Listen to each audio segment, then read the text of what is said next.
ماشاءاللہ صاحب، یہاں تک تو بات یہ ختم ہوئی کہ چہرے اور بازوں کو کس طرح سے دھونا ہے، تو آپ سب سر کا مسح اس کو کس طرح سے کریں گے؟ کیا ضروری ہے کہ انسان پورے سر کا مسح کرے یا کوئی ایک خاص مقدار بیان کی گئی ہے؟ جی، ابھی ہم جو ہے وہ منتقل ہو رہے ہیں مسح کی بحث میں. تو ابھی جو بالوں کا مسئلہ ڈسکس کیا، اس میں ایک اور اضافہ کرتا چلوں کہ جو بازو کے اوپر بال ہوتے ہیں، تو اگر فرض کریں کہ ایسا کیس آ گیا کہ بازو کے اوپر بھی بال بہت زیادہ ہیں کسی مرد کے، تو ان سارے بالوں کو دھونا پڑے گا، کیونکہ صحیح سیسانی کے مطابق یہ جو تفصیل ابھی ہم نے بیان کی گھنے بالوں والی، اس کا تعلق فقط چہرے کے ساتھ ہے. لیکن اگر بازو کے اوپر اور ہاتھ کے اوپر کوئی گھنے بال ہیں زیادہ کہ جس میں پانی پہنچانے کے لیے خلال بھی کرنا پڑے، رگڑنا بھی پڑے انگلیوں کو، تو وہاں پر پانی پہنچانا کیا ہوگا؟ ضروری ہوگا. اب آ جاتے ہیں مسح کی طرف. تو جس طرح روایت آپ نے بیان کی کہ 2 مسح ہیں ہمارے وضو میں، ایک سر کا مسح ہے اور پاؤں کا مسح ہے. اگر ہم اپنے مذہب اہل بیت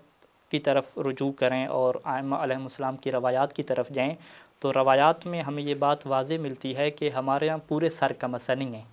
پورے سر کا یعنی ایک دفعہ آپ ہاتھ رکھیں پورے سر کا کیا ہے آخر تک مسح کریں. ہمارے ہاں پورے سر کا مسح نہیں ہے، ہمارے ہاں سر کے فقط سامنے والے حصے کا مسح ہے. اسی طریقے سے پاؤں میں چلے جائیں تو پورے پاؤں کا مسح نہیں ہے، اوپر اور نیچے سے پاؤں کے جو ہے وہ ظاہری حصے کا کیا ہے فقط مسح ہے.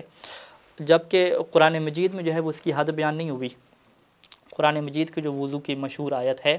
کہ جس میں اللہ تعالیٰ ارشاد فرماتا ہے کہ فَغْسِلُوا وُجُوهَكُمْ وَأَيْدِيَكُمْ إِلَى الْمَرَافِقِ، کہ اپنے ہاتھ جب تم نماز کا ارادہ کرو تو اپنے چہرے کو دھو لو اور اپنے ہاتھوں کو دھو لو کونیوں تک. تو جو بازو تھے اس کی حد قرآن مجید نے بیان فرما دی کہ کونیوں تک جو ہے وہ اس کی حد ہے. لیکن جب مسح کے بارے میں گفتگو ہوئی اور آیت کے الفاظ یوں وارد ہوئے کہ وَامْسَحُوا بِرُؤُوسِكُمْ وَأَرْجُلَكُمْ إِلَى الْكَعْبَيْنِ، کہ اپنے سر کا مسح کرو اور پاؤں کا مسح کرو إِلَى الْكَعْبَيْنِ. إِلَى الْكَعْبَيْنِ سے کیا مراد ہے اس کی ابھی ہم کیا تشریح کریں گے، یعنی اوپری ہوئی جگہ مراد ہے یا جو پنڈلی اور پاؤں کا جوڑ ہے کعبین سے وہ مراد ہے.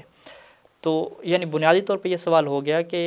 سر کے بارے میں قرآن مجید نے حد بندی بیان نہیں فرمائی. تو اسی سے کچھ جو مذہب اہل بیت سے جو دیگر لوگ ہیں انہوں نے یہ سمجھا کہ قرآن کہہ رہا ہے کہ سر کا مسح کرنا ہے، تو انہوں نے کہا کہ پورے سر کا مسح کرنا ہے. تو ایک دفعہ جو ہے وہ زرارہ امام علیہ السلام کی خدمت میں حاضر تھا، تو اس نے امام علیہ السلام سے پوچھا. زرارہ کہتا ہے کہ قلت لأبی جعفر الا تخبرنی من این علمت وقلت ان المسح ببعض الرأس وبعض الرجلین، کہ کیا آپ مجھے نہیں بتاتے کہ آپ نے کہاں سے یہ بات سمجھ لی قرآن کی آیت، کیونکہ اس کے سامنے بھی قرآن کی آیت تھی، اس میں لکھا ہوا تھا سر کا مسح کرنا ہے، امام کہہ رہے تھے بعض حصے کا مسح کرنا ہے. تو اب زرارہ امام سے یہ سوال کرتا ہے کہ من این علمت، کہ آپ نے کہاں سے یہ بات جانی اور سیکھی کہ سر کا جو مسح ہے وہ بعض حصے کا کرنا ہے، پاؤں کا حصہ بھی، پاؤں کا جو مسح ہے وہ بھی بعض حصے کا ہے، جبکہ جو چہرے وغیرہ کو پورا دھونا ہے. تو زرارہ کہتا ہے کہ فضاحک کا، تو امام علیہ السلام جو ہے وہ مسکرائے،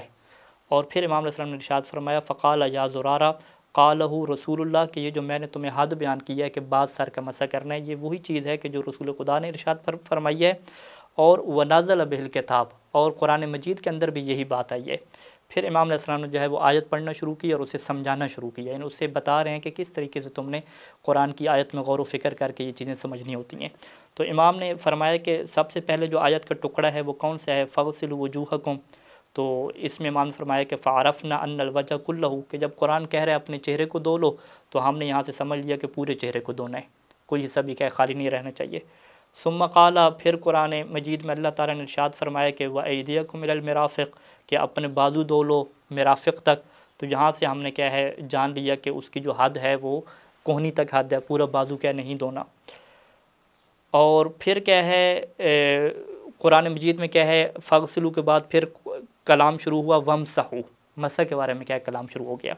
ومسحو برؤوسکم. اب قرآن نے یہ کہا کہ ومسحو برؤوسکم،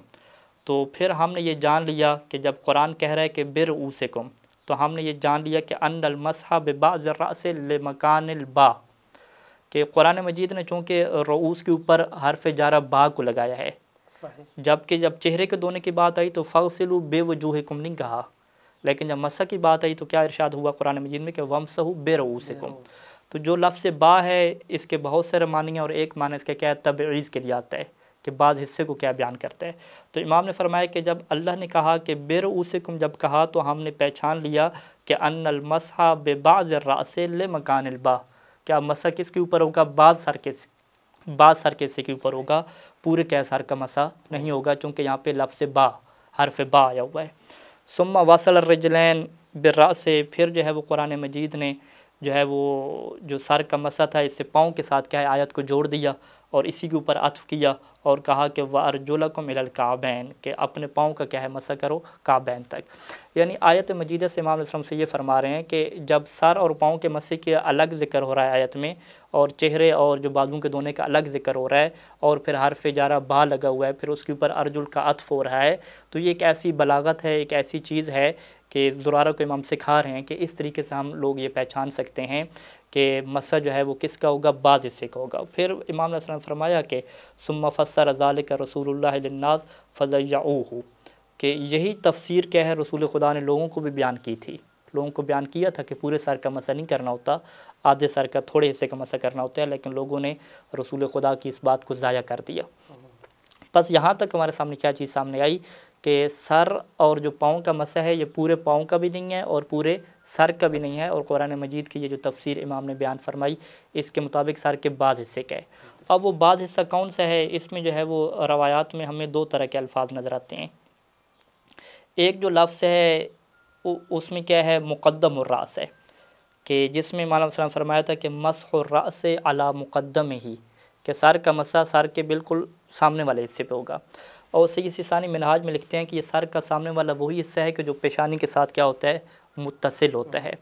اور بعض روایات میں اس کے لیے لفظ الناسیہ بھی استعمال ہوا ہے، اور الناسیہ کا لغت میں بھی بہت سارے معنی ہیں۔ ایک معنی کیا ہے کہ بالکل وہ بالوں کا حصہ جو پیشانی کے ساتھ کیا ہوتا ہے، متصل ہوتا ہے۔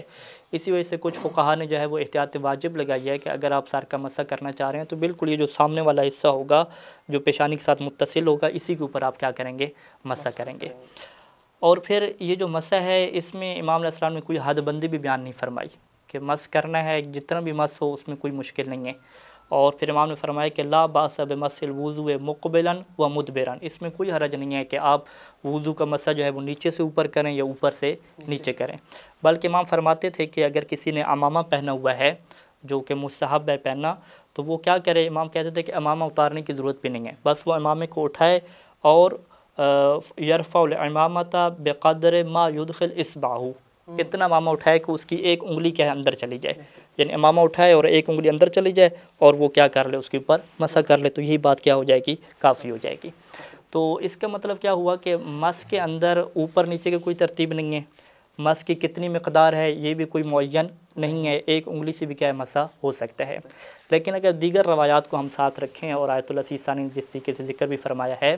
کہ اگر مستحب کے اوپر عمل کرنا چاہتے ہیں جو کہ بہتر بھی ہے کہ مسح جو ہے وہ اس کی اگر آپ چوڑائی میں مقدار لیتے ہیں تو وہ 3 انگلیوں کے کیا ہو، برابر ہونی چاہیے، اور لمبائی میں اگر آپ مقدار لیتے ہیں تو وہ 1 انگلی کے کیا ہے، لمبائی میں کیا ہونی چاہیے، برابر ہونی چاہیے۔ وگرنہ اگر کوئی اس طریقے سے پیچھے ہاتھ کر دیتا ہے امامے کے نیچے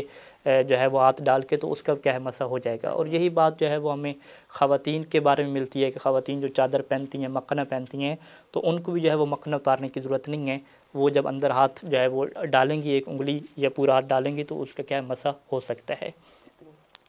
اور اس میں جو اہم چیز ہے کہ سر کے مسح کے بارے میں یہ گفتگو ہوتی ہے کہ کیا ضروری ہے کہ سر کا مسح بالوں کی جو ہے وہ جڑوں پہ ہو یا جلد پہ ہو، یا بالوں کے اوپر کیا مسح ہو سکتا ہے۔ اس بارے میں کچھ روایات بھی ہیں علماء کے اور فقہاء کے اندر، اس میں کیا بحث بھی ہوئی ہے۔ سب سے پہلی چیز اس میں یہ ہے کہ جو قرآن مجید نے کہا ہے کہ سر کا مسح کرو، بعض سر کے حصے کا مسح کرو، تو سر سے کیا مراد ہے؟ تو جیسے آپ کہتے ہیں کہ میں نے سر پہ مہندی لگائی، تو سر پہ مہندی لگائی کیا مطلب، یعنی پہلے ٹینڈ کرایا، ٹینڈ کرانے کے بعد جو ہے وہ اس کی جلد پہ مہندی لگائی؟ نہیں، اس نے بالوں پہ مہندی لگائی ہے، یعنی بالوں کے اوپر مہندی لگانے کو بھی کہا جاتا ہے کہ میں نے سر پہ مہندی لگائی۔ تو اس کا مطلب ہے کہ عربی زبان میں جو سر کا لفظ ہے، راس جو ہے، یہ بالوں کو بھی شامل ہے۔ اسی وجہ سے فقہاء نے ذکر کیا اور بعض روایات میں بھی ہے کہ ضروری نہیں ہے کہ سر کا مسح جو ہے وہ سر کی جلد کے اوپر کیا جائے، یعنی بالوں کو ہٹایا جائے، مانگ نکالی جائے اور جلد کے اوپر مسح ہو، یہ واجب نہیں ہے۔ اگر کوئی کرتا ہے تو ٹھیک ہے، ضروری نہیں ہے، تو بس بالوں کے اوپر بھی کیا ہو سکتا ہے، مسح ہو سکتا ہے۔ اور اس میں آیت اللہ سیستانی نے جو ہے وہ مسئلہ نمبر 88 میں یہ بیان فرمایا ہے